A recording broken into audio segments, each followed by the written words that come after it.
Župani 16 občin na ptujskem območju so že septembra 2017 podpisali dogovor o sofinanciranju ptujskega urgentnega centra. Tudi Ministrstvo za zdravje je proti koncu lanskega leta napovedalo razpis za gradnjo in izbiro izvajalca gradbenih del. Kljub obljubam pa se pripravljalni postopki do sedaj še niso začeli.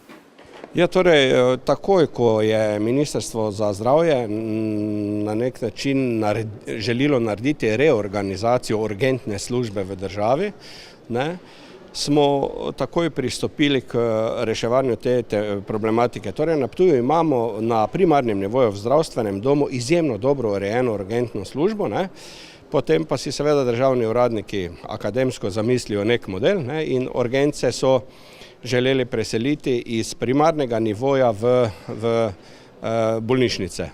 Mi seveda temu nismo nasprotovali, želeli smo pa seveda neke celovite rešitve, da se za ene in za druge ustrezno poskrbi in da se seveda zgradi ta urgentni center. Potem, ko so ptujsko urgenco pred 3 leti naknadno uvrstili v slovensko mrežo takih centrov, je Ministrstvo za zdravje v proračunu za leto 2016 zagotovilo okrog 2 milijona evrov za njegovo gradnjo. Na ptujsko zahtevo so denar prenesli v lanski državni proračun, a zgodilo se ni nič. Ptujski svetnik Rajko Fajt je prepričan, da Ptuj nujno potrebuje urgentni center.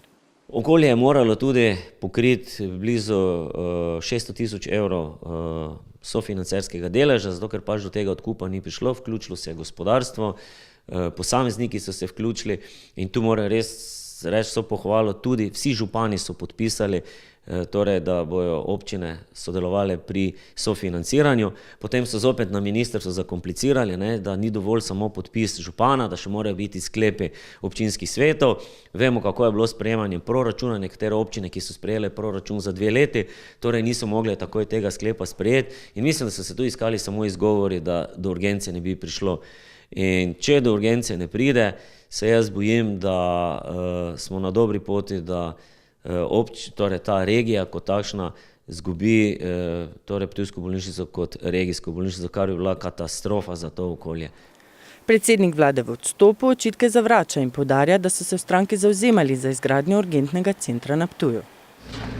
Zelo se trudimo, da bi prišlo do čimprejšnje pravzaprav otvoritve tudi ptujske urgence. Vem, da ministrica na tem težko dela, zelo resno dela, vendar pa so tu neke ovire, ki jih bo treba še premagati in predlagam, da se tukaj res obrnete za podrobnejšo informacijo na ministrstvo. Dejstvo je, da tako sam kot tudi stranka, ki jo vodim, pa CMC, si je ves čas prizadevala, da bi prišlo do otvoritve te urgence. Žal pa se je ministrica soočila z nekaterimi, res bi rekel, precejšnjimi ovirami, ki niso izvirale iz njene sfere in verjamem, da bo to sama najbolje pojasnila. Celoten urgentni center naj bi stal 3,3 milijone evrov. Na finančnem ministrstvu so že konec letošnjega februarja naslovili pismo na Ministrstvo za zdravje in Ptujsko bolnišnico, v katerem so opozorili, da se je slednja soočala z velikimi likvidnostnimi težavami. Ob teh dejstvih težko verjamemo, da bo Ministrstvo za zdravje sredstva za izgradnjo urgentnega centra na Ptuju sploh zagotovilo.